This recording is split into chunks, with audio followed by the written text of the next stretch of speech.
Good afternoon. Today we will see PWM control for robots or pulse. It is also known as pulse width modulation.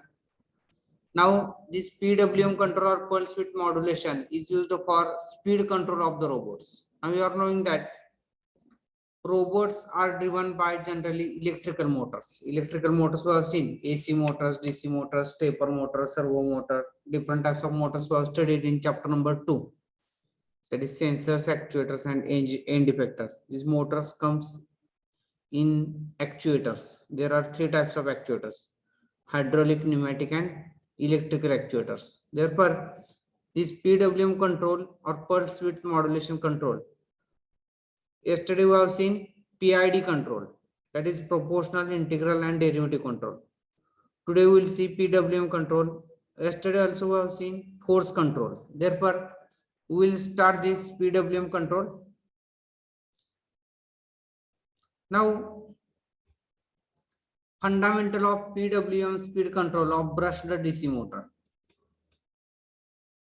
This is posted on 25/2/2020 by Cytron Technologies. Now see here, what is the story? This is the brushed motors are there. Cytron Technology.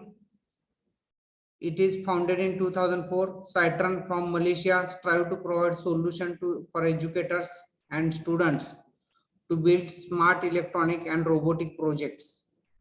We believe learning digital making is through building projects. Among our best seller products are Cytron motor driver and maker Uno. Therefore, we will see this. What is PWM control? Story. Brushed DC motor is the most widely used motor due to its simplicity.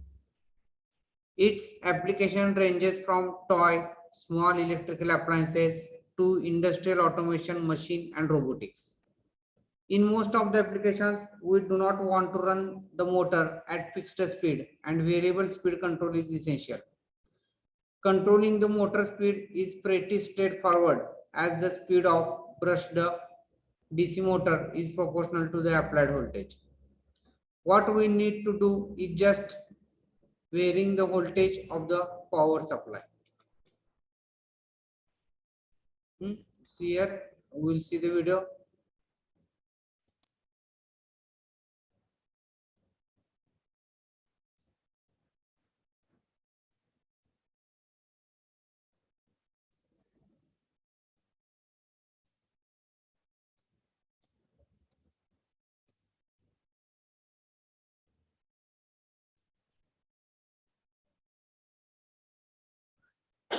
See that now in this video you have seen that speed of that rotor or rotating wheel is controlled by some knob, that is nothing but pulse width modulator. But wait, it sounds simpler than what it really is.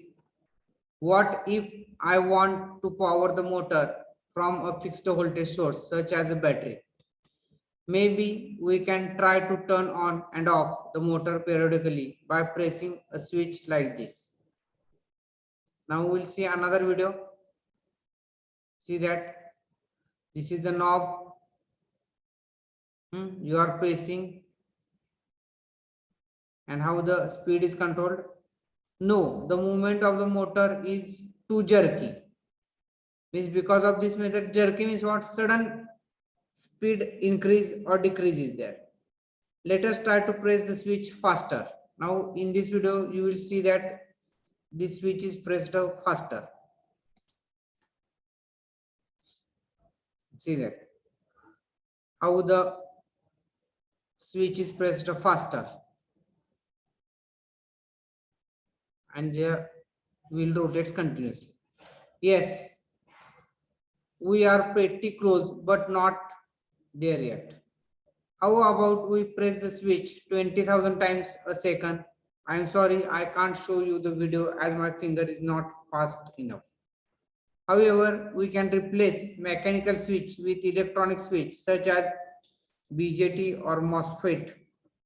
This electronic switch can be switched at hundreds to thousands times per second by a microcontroller. For example, Arduino, Raspberry Pi, etc. To control the motor speed, we just need to vary the ratio of on and off time, that is duty cycle. This method is called pulse width modulation, PWM. Therefore, this is the what is pulse width modulation. To control the motor speed, we just need to vary the ratio of on and off time, that is duty cycle.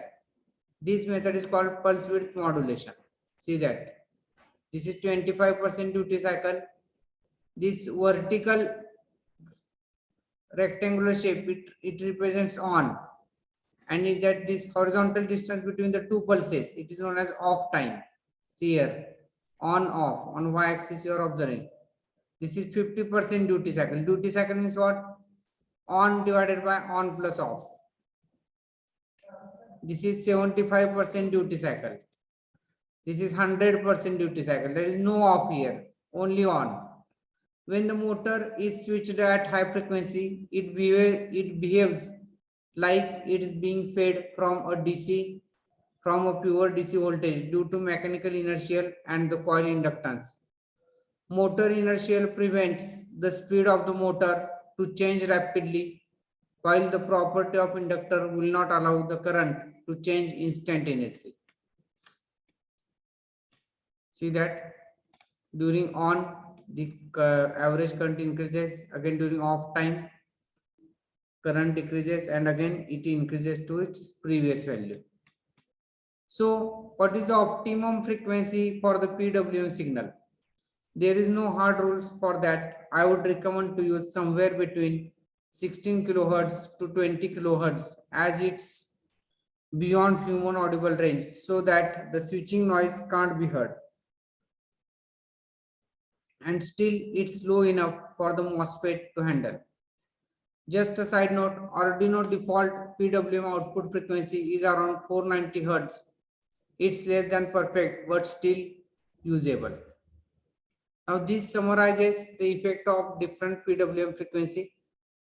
Low PWM frequency, motor is jerky, lower motor efficiency, noisy if within human audible range, lower MOSFET switching loss, cheaper components, higher PWM efficiency, higher PWM frequency, motor is smooth, higher motor efficiency, quite greater than 16 kilohertz, higher MOSFET switching loss, components cost higher.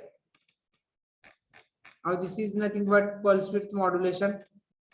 Another link we will see, PWM basics. It is RoboLab pulse width modulation basics things we will study. Now pulse width modulation basics by RoboLab Technologies in robotics. Therefore,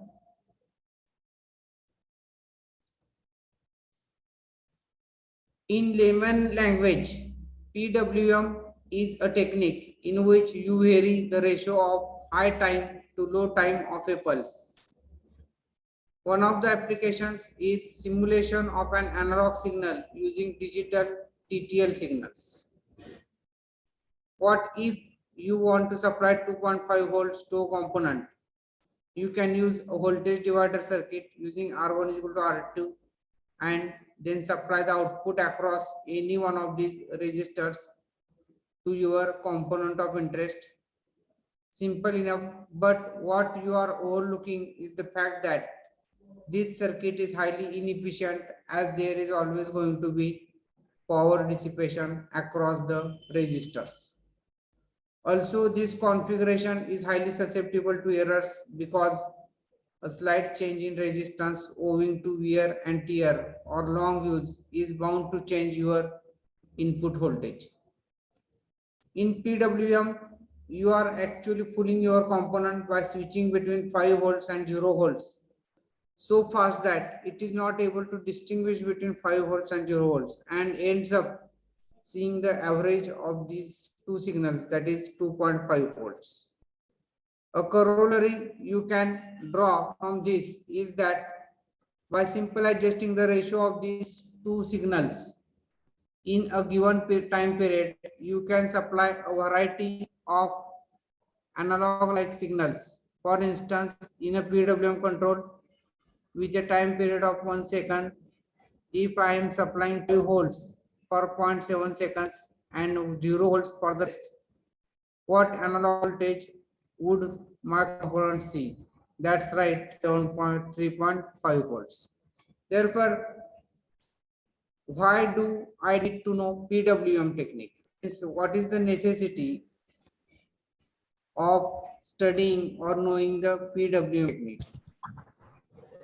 The world is analog. Yes, there are desktops, laptops, and mobiles and tablets and whatnot. All of these are digital in nature. But suppose you want to adjust the speed of your DC motor, or you want a system in which the strength of LED glow is proportional to some system parameter, or you want to build a simple all digital temperature control system. There are many applications in which PWM is helpful. For the simple reason, it is energy efficient as well as accurate, easy to implement, and being digital in nature, it is not easily affected by noise. Basically, in any digital system where you are varying a system parameter over a wide range, there is a high probability that PWM is involved. Such is the popularity of this technique. Now PWM using 80 mega 32 by 16 in any microcontroller. PWM is implemented by using the timers or counters available. The timers or counters have a PWM mode in which the user is supposed to let the controller know the desired time period and also the value of the counter at which the output has to go high or low depending on the type of PWM. For instance, suppose I want PWM signal of 2.5 volts. What I will do is I will tell the counter that I want a prescaler of 64 on a clock of 1 megahertz. Also, I will tell it that it should set the output low whenever the counter reaches the value 127, referred to as OCR value. So on its way to 255, referred to here as the top. Whenever the counter encounters the value 127, the output goes high or low. The following diagram will throw more light on the working of PWM in microcontrollers. Now PWM implementation in AVR Studio. There are various types of PWM. Fast PWM. In this type of PWM, a single time period, a PWM signal will have first the high signal and then the low signal. Phase correct PWM. In this type of PWM, in a single time period, a PWM signal will be symmetric about the center. That is, if plotted against time, the signal to the left and right of the center of the signal will be mirror images. Phase and frequency correct PWM.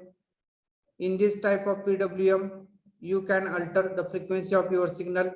In the other types, your frequency remains fixed. Only the duty cycle can be altered. Now, we will study fast PWM. First and foremost, any kind of PWM implementation, you will come across the following terms. Max. This is the maximum value up to which the counter can count for an 8-bit counter.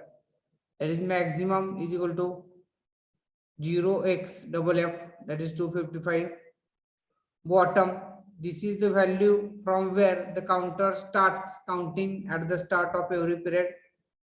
For an 8-bit counter, bottom is equal to 0, that is 0x00.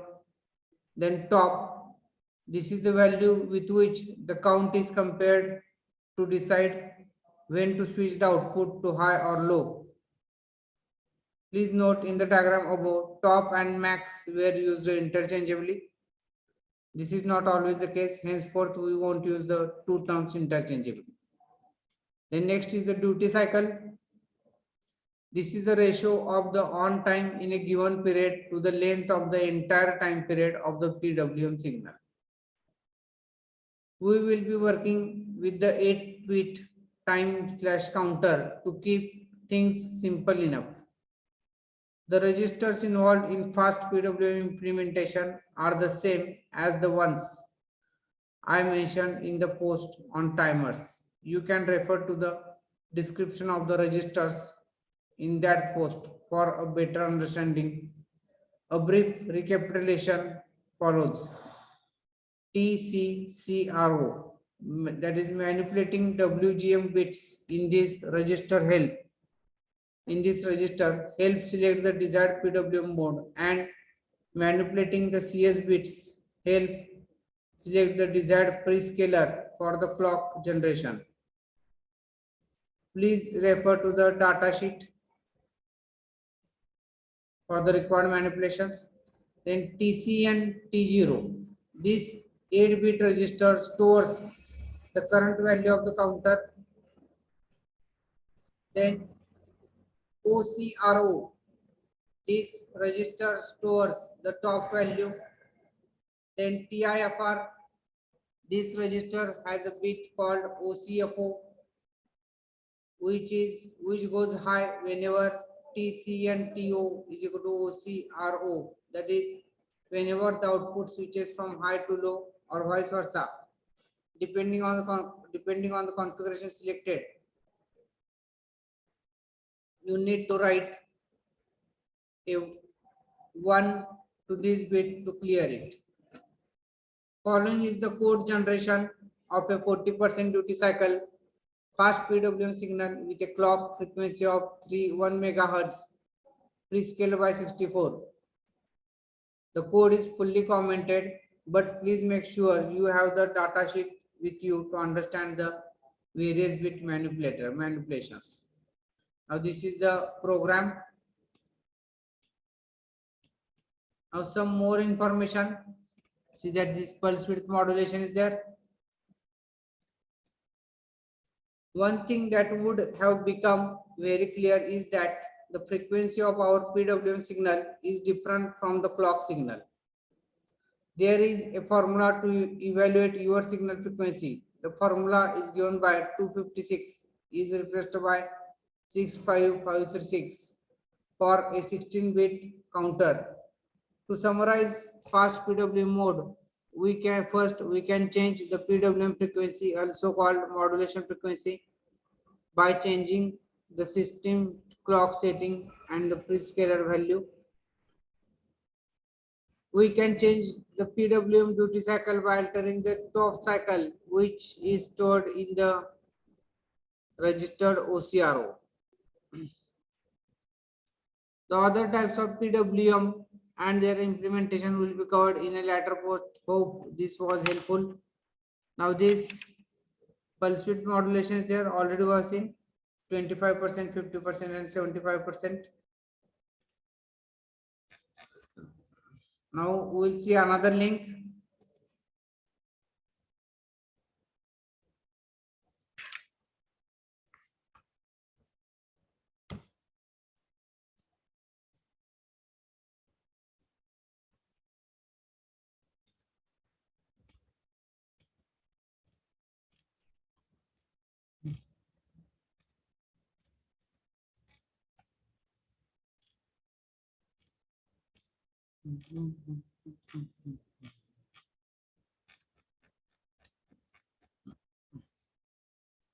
Now see here pulse width modulation. This is narrow pulse. This is width of the pulse. This is the gap between the two pulses. High average voltage supply. Now pulse width modulation. There are many different types to control, ways to control the speed of DC motors, but one way simply, but one very simple and easy way is to use pulse width modulation.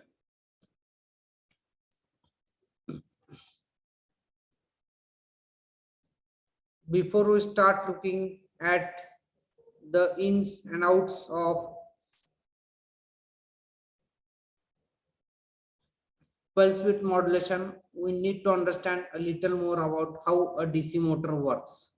Next to stepper motors, the permanent magnet DC motor or PMDC is the most commonly used type of small direct current motor available, producing a continuous rotational speed that can be easily controlled.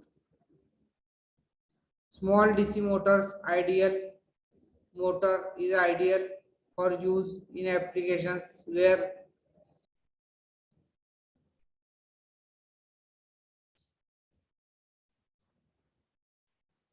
small DC motors ideal for use in applications where speed control is required, such as small toys, models, robots, and other such electrical circuits. A DC motor consists basically of two parts, the stationary body and of the motor called the stator, uh, and the inner part which rotates, including movement called the rotor. For DC machines, the rotor is commonly termed as the armature.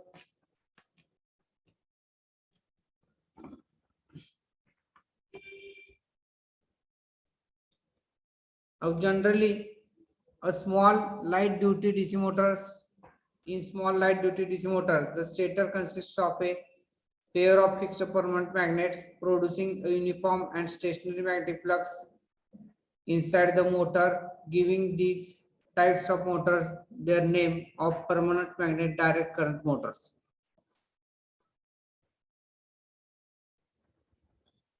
The motor's armature consists of individual electrical coils connected together in a circular configuration around its metallic body, producing a north pole, then a south pole, then a north pole, etc.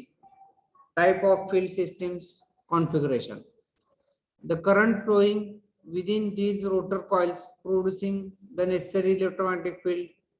The necessary magnetic field produced by the armature's windings produces both north north and south poles around the armature, which are repelled or attracted by stator's permanent magnets, producing a rotational movement around the motor's central axis as shown.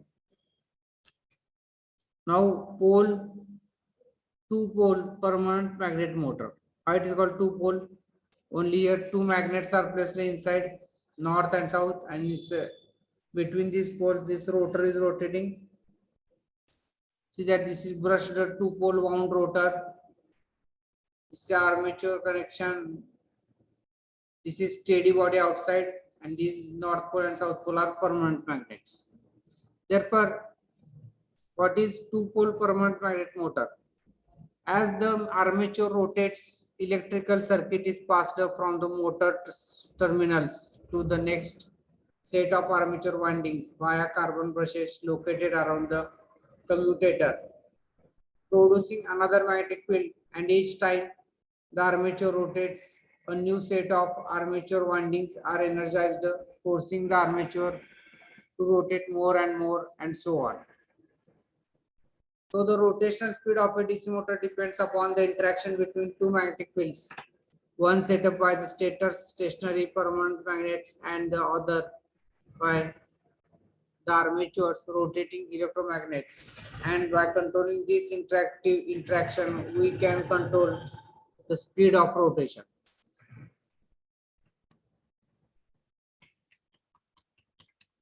Then the rotational speed of a DC motor N is proportional to the back EMF, that's VB, of the motor developed by the magnetic flux, which for a permanent magnet is a constant times and electromechanical constant depending on the nature of the armature's windings, that is Ke, giving us the equation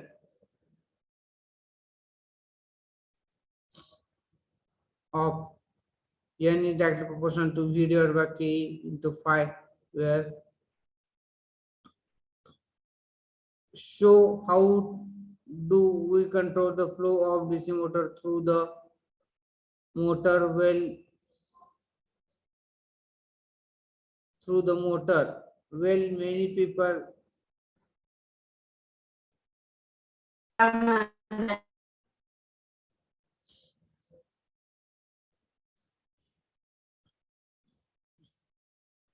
while this may work as it does with scaling stick slot war racing, it generates a lot of heat and washed power in the resistance.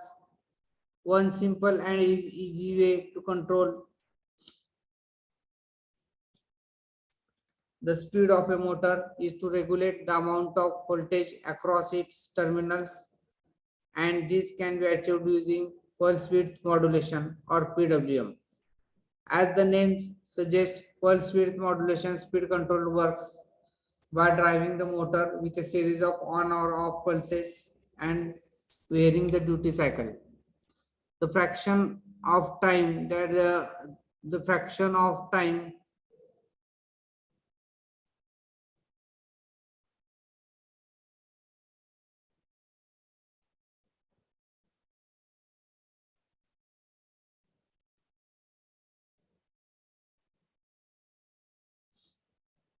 now you just say the power applied to the motor can be controlled by varying the width of these applied pulses and thereby varying the average DC voltage applied to the motor's terminal. By changing and modulating the timing of these pulses, the speed of the motor can be controlled. By changing or modulating the timing of these pulses, the speed of the motor can be controlled. For example, longer the pulse is on, the faster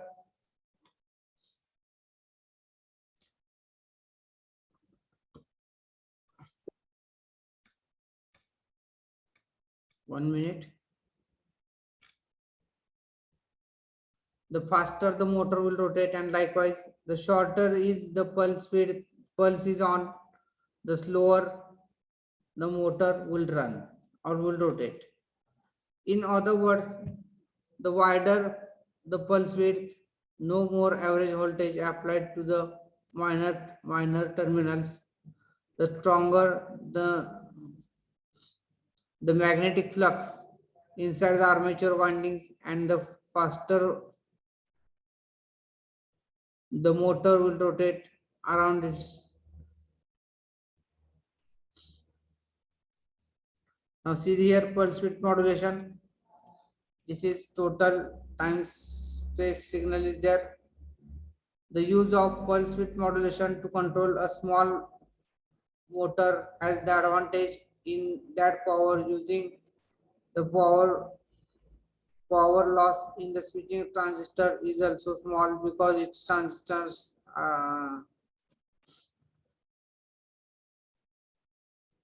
as a result the switching transistor such as has a much reduced power dissipation, giving it a linear type of control which results in better speed stability. Although the amplitude of the motor voltage remains constant, so the motor is always at full strength. The result is that the motor can be rotated much more slowly without it stalling.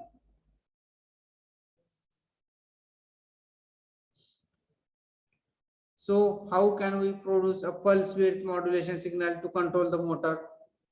If we use a stable 550 oscillator circuit as shown below,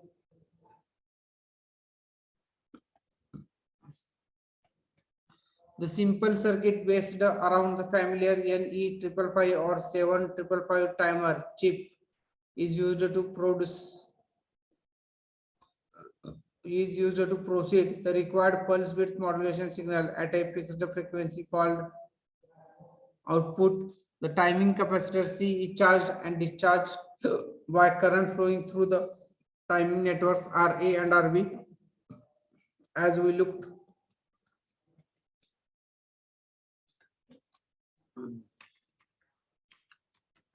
The output signal at pin 3 of the 555 is equal to the supply voltage, switching the transistors fully on. The time taken for C to charge or discharge depends upon the values of RA and RB.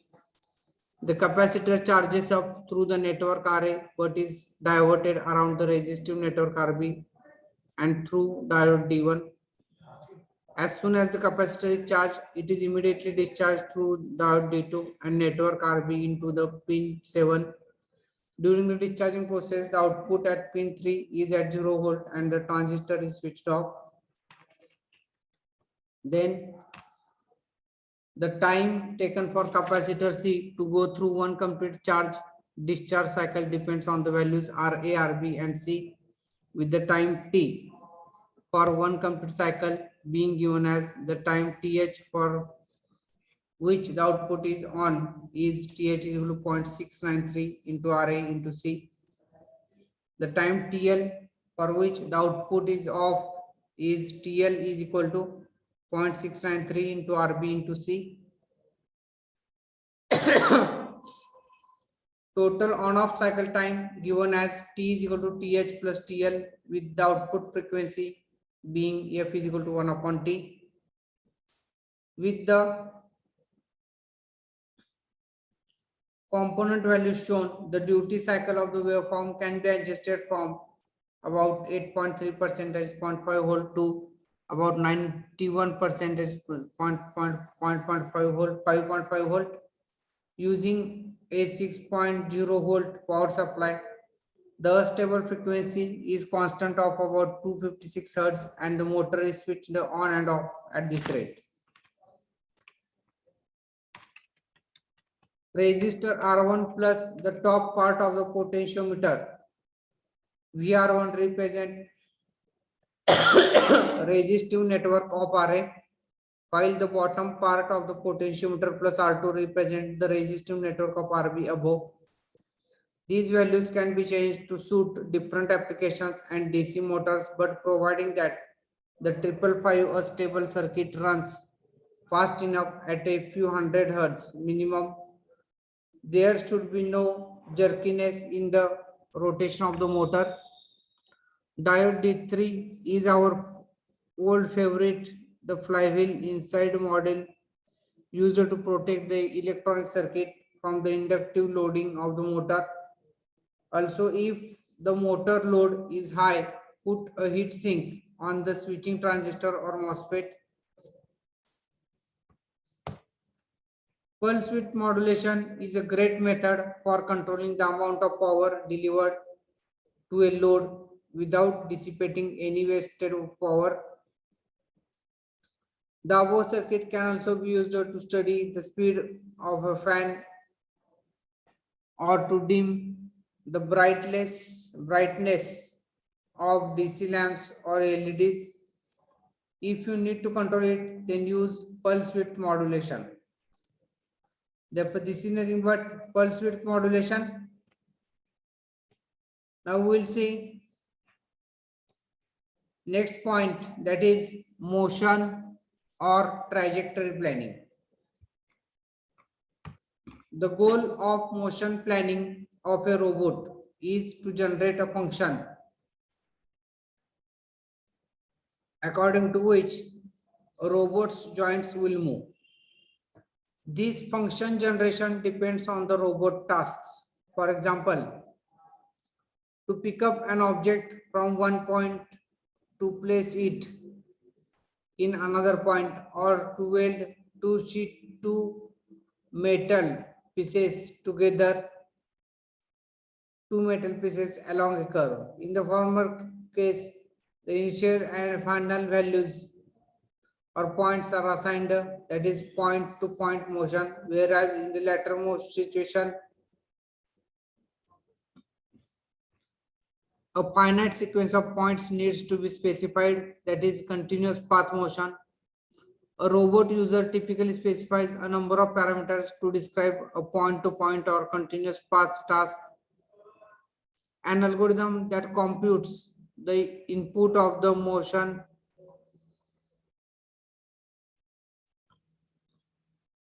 controller of the robot. Motion planning, which is also referred in the literature as trajectory planning, can be done either in the joint space, that is in terms of joint positions, velocities and accelerations of Cartesian space, also called operational space, that is in terms of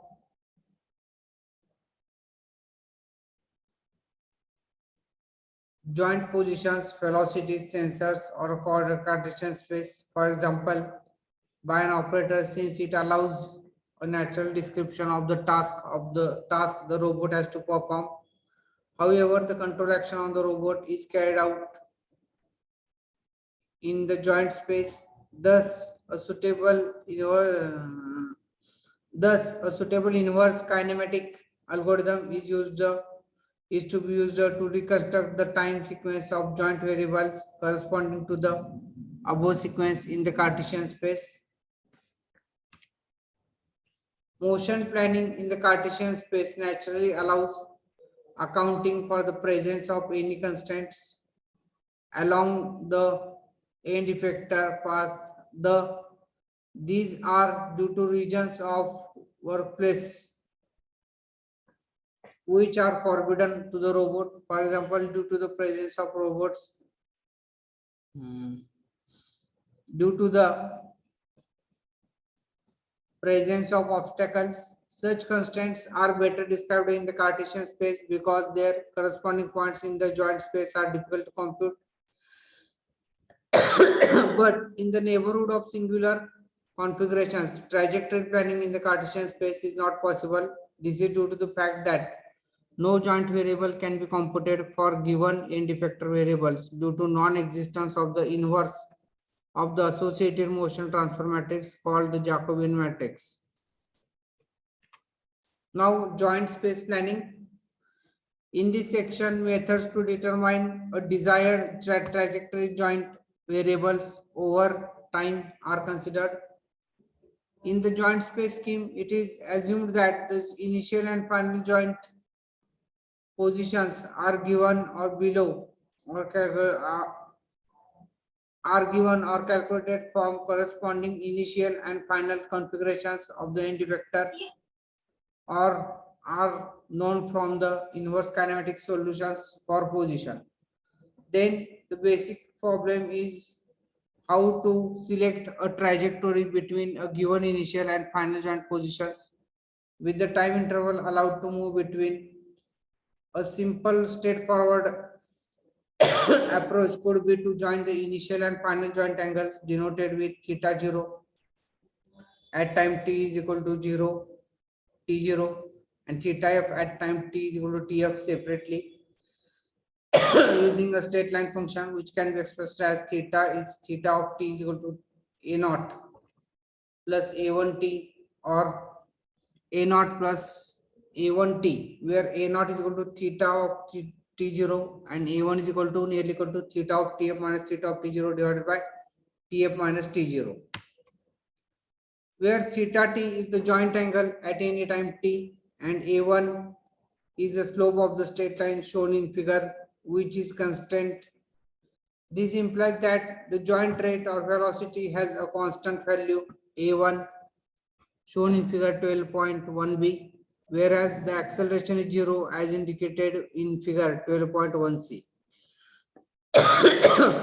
If more than one points have to be connected, a series of such straight lines have to be joined. Such first order polynomial trajectory is generally not desired due to its discontinuities in joint rates. Note that for a real robotic joint to follow a straight line trajectory, equation 12.1, the actuating motor, say an electric one, will require to achieve almost an instantaneous velocity. This implies that the electric motor must provide an almost infinite acceleration requiring very high current. As a result, the motor may burn. Here, such a trajectory should not be used. Now, cubic polynomials, some equations may be there in this chapter. An alternative choice where both the velocity and acceleration level continuity need to be maintained is to use a third order or cubic polynomial given by theta t is equal to a naught plus a1 t plus a2 t square plus a3 t cube, where the four coefficients a1, a2, a3